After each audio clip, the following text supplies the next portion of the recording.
Mike Tyson famously said, "Everybody's got a plan until they get punched in the face."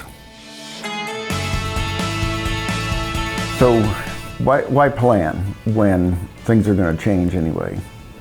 Things are going to change, and we do not know what tomorrow holds.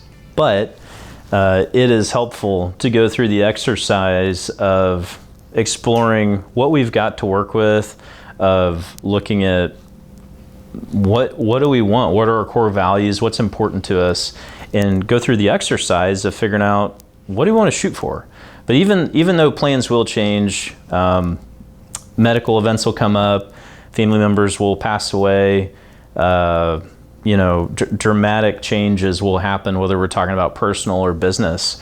But without going through that planning process, it's hard to have a direction.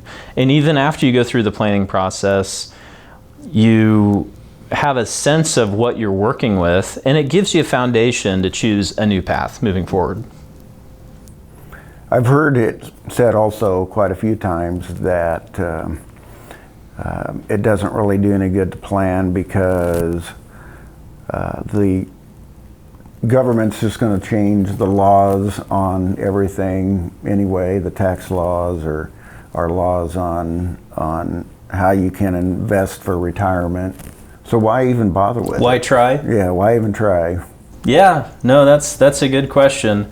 Even though it might be discouraging if significant tax laws are changed, the goalpost is continually moved, no matter where we're starting at, we don't exactly know where we're going to finish. Well, that's always true. But at least if we know that we have a reasonable chance of hitting it before, we can always make adjustments. We can always change. And sometimes the calibration may be that we can't spend as much money as we would have liked to, but at least if we were tracking for the goals and the things that we wanted to do, we can still wind up in the same ballpark. So without getting specific, how has planning helped with some of your clients? I have loved the planning process with some of my clients, even though as I've known them, life has changed. The ground has shifted under some of them. But the vision and the hope and the buy-in and the richness that I see them get out of the planning process is really, it can be very transformational for them and their family because they have a confidence of the path forward. And even when life does shift, it's easier to recalibrate and know, okay, well, this may not work out the way we wanted to, but that's okay. We know that we can go this direction instead. We can pivot, and it'll be fine, and we can work through it. There's a hope that comes with that. Yeah. Mm-hmm. In addition to the hope, there's a sense of gratitude that comes as you're looking at, okay, here's everything we've got to work with, here's what's important to us, and here's how well those can overlap when we take some time to put it together and talk about it between spouses and families, and really just catch a vision for God's goodness down the road. How have you seen planning be a positive impact for your clients?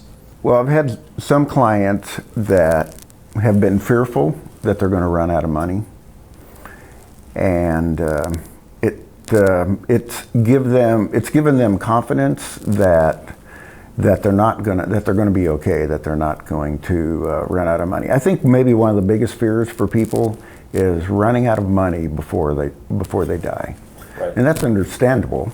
But when they see that not only are they not going to run out of money, but their wealth is going to continue to grow, then that gives them more freedom to start to do things with the money that they have instead of living in fear. Absolutely.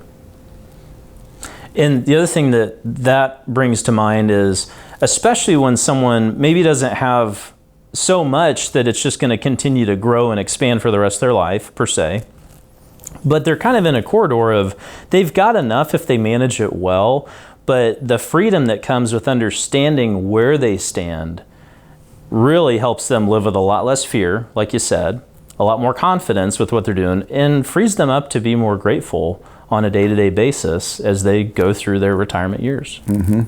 Another benefit of planning, even though we can't control what happens in the future or the things that are going to happen to us, is that the more we catch a sense of where we're headed and decide on the direction we want to go and feel confident about that and have a reasonable expectation, that brings that locus of control more internal, and we have more ownership of where we're headed. And that is one of the easiest ways to be happier, is just feel like we're living life with some sense of control, even though we know that big picture we can't control everything that goes on, but that we have that sense of empowerment, confidence, and purpose moving forward. I'm Mike Proctor. And I'm Lyndon Zolke. And we're lifestyle financial planners at Leading Edge Financial Planning.